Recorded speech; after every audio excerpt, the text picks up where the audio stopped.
Guys, wait. Why do I feel so itchy? Okay, babe. No, my face feels so hot. Oh my Wait, god. I think my stomach is hurts too. I think I'm gonna go to the toilet right now. What happened? Be careful there. 1,000,000 zillion jillion dillion cotillion times later.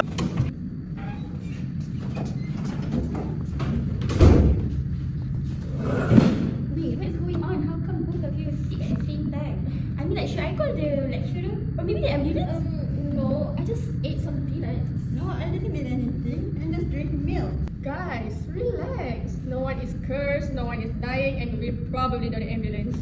Looking at Mariam, itchy skin, redness, probably food allergy. And you, stomachache, diarrhea, food intolerance. There's nothing serious about this. But they both eat foods. Why are the reactions so different? Okay, let me tell you guys what is actually happening inside your body, okay? So everyone relax. It started off with when a person eats a food containing an allergen, which is substance that can cause allergy reaction, like peanuts or eggs, for the first time.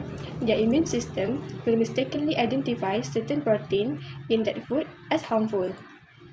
This is due to their overly sensitive immune system, which might be because of genetic, environmental factor, or immune imbalance. When the allergen enters body, B lymphocytes are activated and a special type of antibody called immunoglobulin IgE are produced specific to that food allergen. This IgE antibody will attach to the surface of mast cell and basophil, which are type of white blood cells that involve in allergic reaction. However, at this stage, there may no visible symptom yet as the person becomes sensitized to the allergen, meaning that the body is now primed to react strongly if exposed again. When the person eats the same food again, allergen will bind to the IgE antibodies that already attached to the mast cell. This binding causes the mast cell to burst and release histamine and other inflammatory chemicals. Histamine will cause swelling and redness due to increase in blood vessel permeability, itching on the skin, constriction of airways, and drop in blood pressure if widespread. This is when the symptom of food allergy will appear. After this reaction, the immune system will form memory B cell which remember the allergen. This will make the response faster and stronger upon future exposures, even to a small amount of allergen. So now, I'm going to explain about food intolerance. Food intolerance is a non-immune reaction where your body has difficulty digesting certain foods. It happens when the digestive system cannot properly break down a substance in the food. So, what are the causes of food intolerance? The first reason is enzyme deficiency. The digestive system lacks specific enzyme needed to break down certain nutrients. For example, lactose intolerance occurs when the body cannot produce enough lactase to digest lactose in milk. Undigested nutrients then ferment in the gut, causing bloating, gas, and diarrhea. The second is sensitivity to food additive. Some individuals react negatively to chemicals added to food for flavor, preservation, or coloring. For example, monosodium glutamate, or we call it as MSG, may cause flushing, sweating, and chest discomfort. The reaction is not an allergy, but a chemical sensitivity. Next, we go to the natural chemical sensitivity. Certain foods naturally contain chemicals that can irritate the gut or trigger symptoms. For example, caffeine in coffee or tea causes jitteriness, stomach upset, or rapid heartbeat.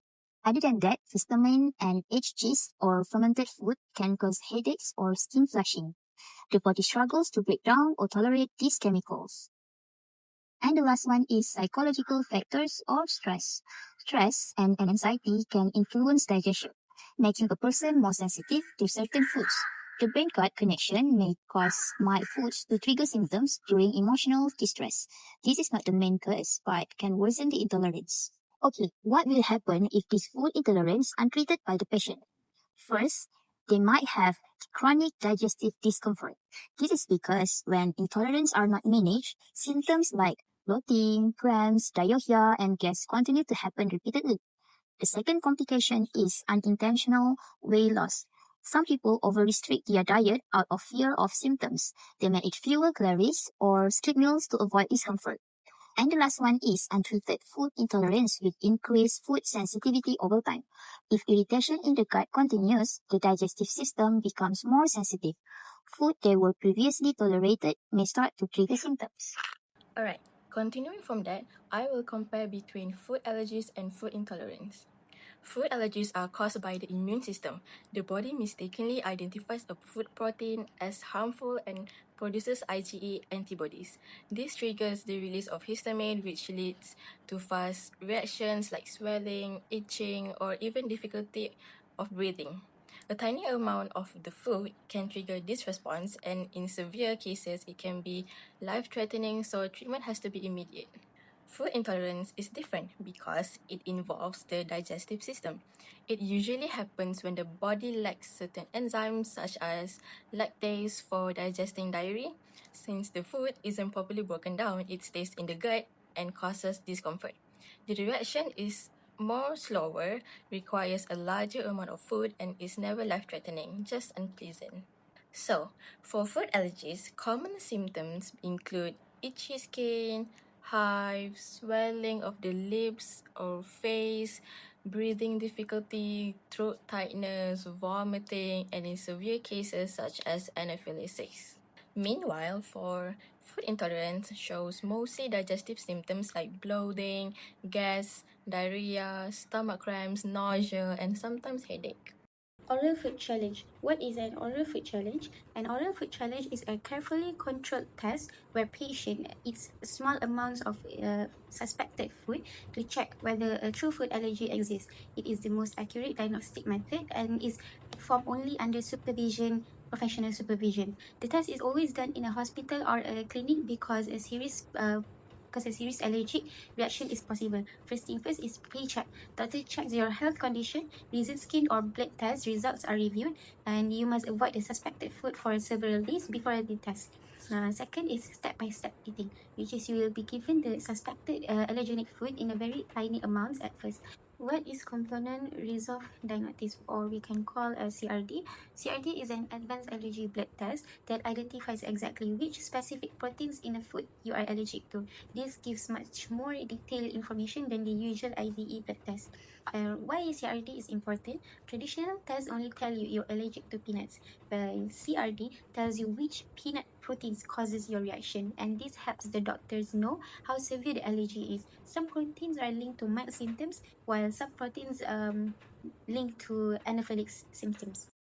This is diagnosis method for food intolerance. Stool acidity.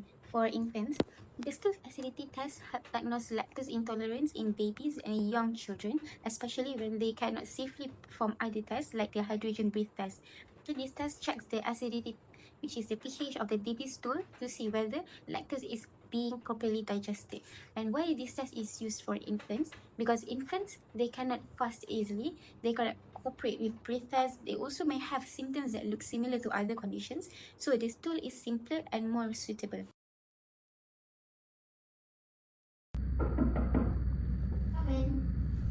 Good morning, doctor. Good morning. So, what brings you in today? I ate peanut just now, and suddenly my skin got so red and itchy. I felt so uncomfortable, like something was wrong. It sounds like you may have a food allergy, possibly peanut. To confirm, we usually perform a skin prick test. So, it's my immune system attacking the peanut proteins? Exactly. Allergy involves the immune system, and the reaction can be serious. If confirmed, you will need to avoid peanuts and carry an EpiPen in case of emergencies. In a skin prick test, a tiny amount of the suspected allergen, like peanut protein, is placed on your skin. If the immune system reacts and forms a itchy bump or redness, it shows an allergy. And how about you?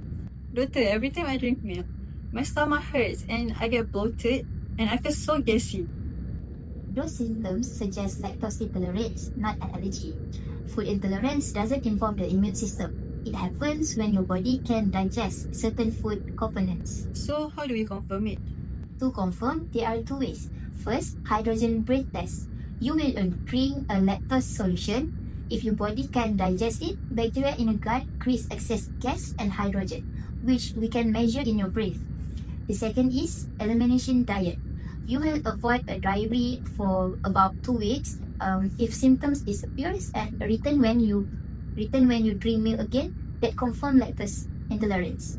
Oh, so food intolerance is more about digestion, not immune system. Correct. And it's not life-threatening, but it can be uncomfortable. Avoiding lactose and taking lactose tablets can help. Okay, you can go get your medicine. Okay, thank you for explaining, doctor. Oh, allergy to gluten, someone might say, when they actually have a sensitivity. This confusion is common but can be dangerous, and their differences in their potential complications are vast. Let's first address food allergies. An allergy is an immune system response where your body mistakes a food like peanut or milk for a dangerous invader and launches a full-scale attack. The most severe and immediate complication is anaphylaxis. This is not a minor reaction, it's a rapid, full-blown, life-threatening medical emergency. During anaphylaxis, the body goes into crisis mode. Within minutes, areas can swell shut, making it impossible to breathe, and blood pressure can plummet into a state of shock. But the complications don't stop there. Allergies are often linked to chronic health issues like severe eczema, which is painful and persistent, and a higher risk for serious asthma attacks, making both conditions harder to manage. Now, food intolerances are different. These involve the digestive system, not the immune system. They make you feel sick, but they won't kill you instantly. The main problems are chronic discomfort, belly pain, gas, bloating, and diarrhea. The body cannot properly break down a food component like the lactose in milk or gluten in wheat due to lack of enzyme or sensitivity. The real hidden danger comes from how people manage this. Many people eliminate major food groups without professional help. If you cut out dairy entirely due to an intolerance, you lose vital sources of calcium and vitamin D. Over the years, these nutritional deficiencies can lead to weak bones, a condition known as osteoporosis. In children, it can even impair growth and lead to malnutrition.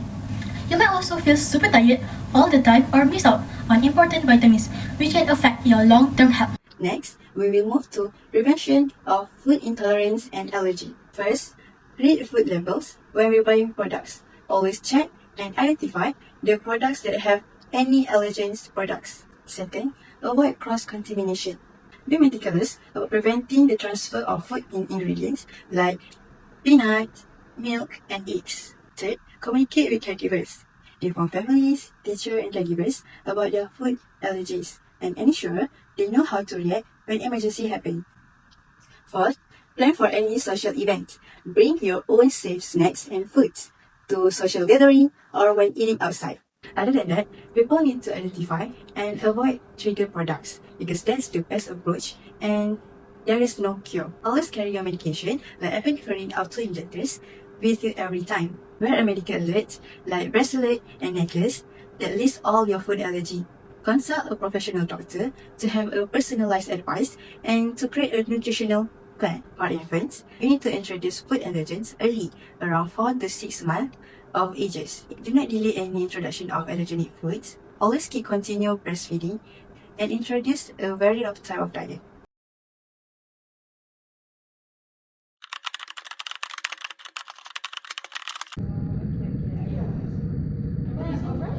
Guys, I feel so much better now. At least I know it wasn't random. It's just food allergies. Same. I didn't realize that food intolerance and allergy can be different. I feel so much better right now.